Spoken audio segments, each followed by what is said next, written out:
सदगुरु तेरा ही आसरा, पूज्य परम संत बाबा मैनेजर साहिब जी तेरा ही आसरा जी। साखी कैसे बाबा जी ने सेवा के बदले में पैसों के भंडार भरे। ये बात सन 1966 की है, जब बाबा जी पूज्य परम संत मैनेजर साहिब जी ने राजस्थान में सत्संग किए। पूज्य परम संत बाबा मैनेजर साहिब जी बस के द्वारा कंधेली पहुंचे। वहां बाबा जी ने 3 दिन तक संगत किया। तीसरे दिन बाबा जी ने प्रेमी टिका सिंह को हुक्म दिया कि वे गांव जाएं और कोई सवारी का इंतजाम करें, जैसे जीप, ट्रैक्टर, क्योंकि बाबा जी ने साध संगत की इच्छा अनुसार आसपास के गांव जैसे लालपुरा, किकरा आली, नानो आदि गांव में जाना था। प्रेमी टिका सिंह ने गांव जाकर पता किया, पर उसे कोई भी सवारी नहीं मिली।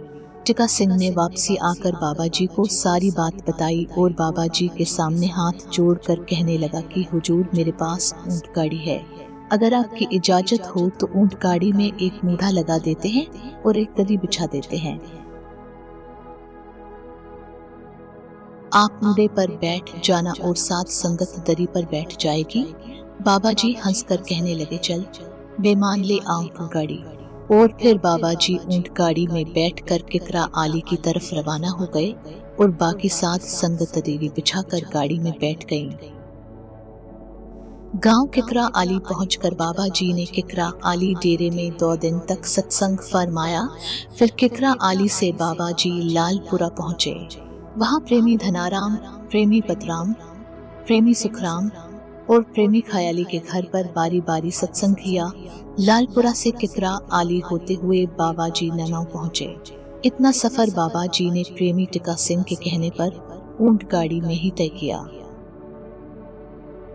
गांव ननौ पहुंचने पर प्रेमी टिका सिंह को घर वापसी बुलाने के लिए उसके घर वालों ने एक आदमी को प्रेमी टिका सिंह के पास भेजा।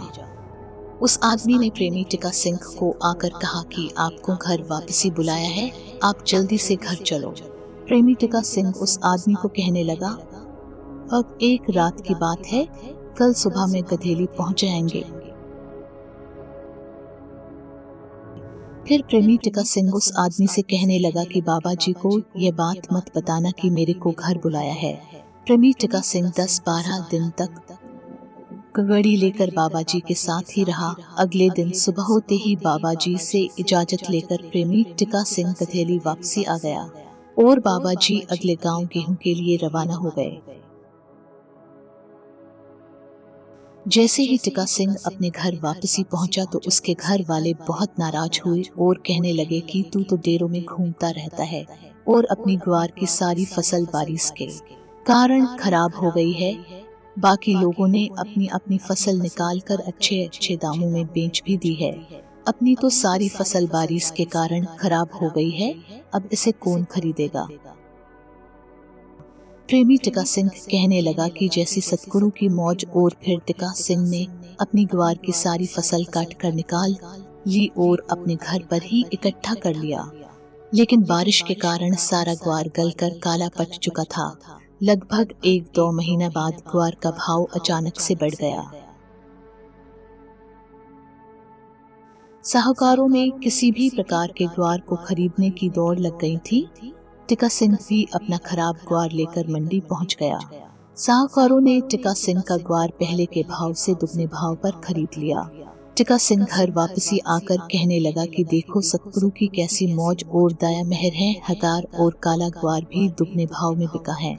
ये बात सुनकर टिका सिंह के आसपास के लोग भी दंग रह गए। ऐसी और भी बोध साखी ने पूज्य परम संत बाबा मैनेजर साहिब जी की, जो किसी और वीडियो में साध संगत के बीच साझा करागा जी। तब तक साध संगत की कृपा चैनल को सब्सक्राइब कर लीजिए।